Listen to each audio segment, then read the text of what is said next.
What's going on, guys? Welcome back to Touchdowns to Home Runs. My name is Bernie. Thank you for joining us on this post-game today. I hope that your Sunday afternoon is going absolutely fantastic. I know that mine is after this game that I just watched. We have a final score from the Pittsburgh Steelers Tennessee Titans game.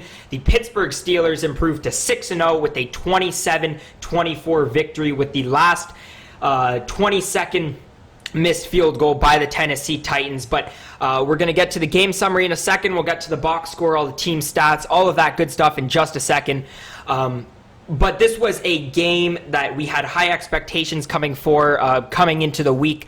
Obviously, both teams 5-0 after the Titans comeback win last week. And I mean, this was really the first real test for especially the Pittsburgh Steelers. I know the Titans had the tough comeback win last week, but this was only the Steelers' second game on the road. We didn't really know how their defense was going to perform, if it was going to stay as consistent as it had. But, I mean, they look really, really solid on the offense and on the defense. So let's get into breaking this down. The Steelers had a really, really nice opening drive. They opened the game really, really solid. They had a touchdown at the end of the drive that got called back with a face mask, and you thought, oh boy, here come the Steelers opening drive woes again. But a TD they got on their first drive opened up the game 7-0, and that snapped a drought of 27 straight games without a touchdown on their opening drive. So that was definitely a positive sign. I mean, Pittsburgh was absolutely sensational, both sides of the ball in the first half. The short passes by Big Ben, their running game with James Conner, their defense, I mean, really picked up where they've been playing at all season long. And I mean, if you're a Pittsburgh Steelers fan, in the first half, you had to be really, really happy. Fortunate break just before the end of the half, a massive return off a kick and set up an opportunity for the Steelers to lead 24-7 going into the half.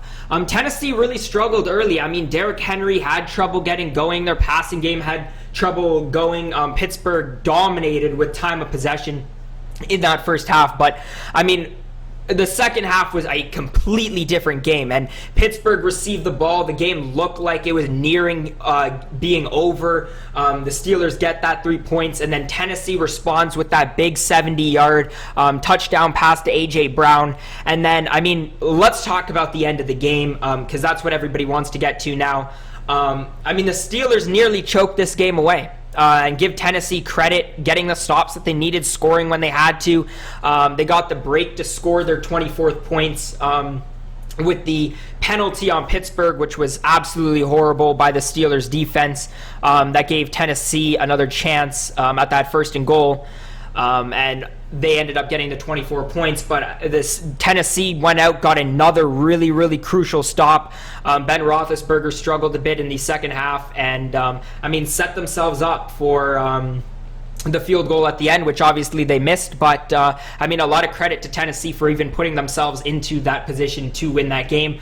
The only thing that I have to say about Tennessee in those last couple minutes that I didn't like is that third down play where they tried to chuck it in the end zone. Now, I understand winning, but I think the field goal or going for the win at that point in regulation, but I would have tried to do a shorter pass, try to get some extra yards, because the field goal was, I think it was a 46-yarder. They get a few more yards, a short 5-yard pass, and that field goal becomes a whole lot easier. And I mean, obviously you can look in hindsight and that, you know, you could say that now, but that's one thing that I was definitely thinking even before they kicked the field goal there.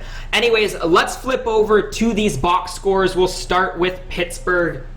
Ben Roethlisberger, 32 for 49, 268 yards, 2 touchdowns. He did have 3 interceptions. I thought he was good in the first half. He struggled a bit in the second half. I like the usage of some of the shorter passes. I like the idea of getting all of these different receivers involved as well. They do look very deep in terms of that. Juju Smith-Schuster, Johnson, 9 catches both for over 80 yards. Eric Ebron was really, really good in the early first half, especially that first quarter. He helped them convert quite a few third downs. James Conner, 20 carries for 82 yards. This offense struggled, only 3 points in the second half, but the Steelers look like a legit contender this year. And if people had questions about the offense before, I mean, they're starting to look really, really solid now, starting to really come together. No usage for Chase Claypool, only 1 reception for -2 yards. Bit of a concern there.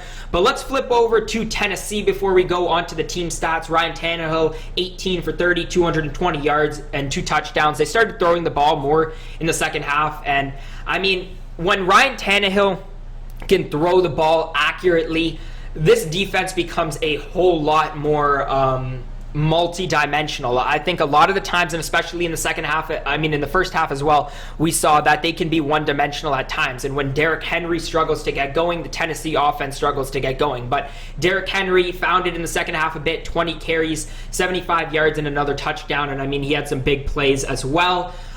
In the second half, A.J. Brown, Corey Davis, 6 catches each. A.J. Brown had the long 70-yard reception that brought the Titans back into the game, 153 total yards. You would have liked to see some of this play in the first half, obviously, but really good second half, I thought, from the offense and in some crucial times as well. Let's flip over to the team stats before we get onto the schedule for next week. Steelers had more first downs, 23-15. I think that was actually a larger margin earlier on in the game. The Tennessee Titans closed that gap. But the big one that we really have to focus on is the third down efficiency. And especially at the beginning, the Steelers had their way on third down. The Titans continue to struggle on those third and long situations and being able to get their defense off of the field. But 13 for 18 on third down for the Steelers, 5 for 13 for the Titans. Steelers won in terms of total yards. Time of possession, they absolutely demolished. There were some untimely penalties, I think, for both teams, but almost hurt the Steelers more than it hurt the Titans if we look at that fourth quarter and allowing the Titans to get back into the game. But Steelers outrushed, outpassed. I think it was just a case of too little, too late for the Titans.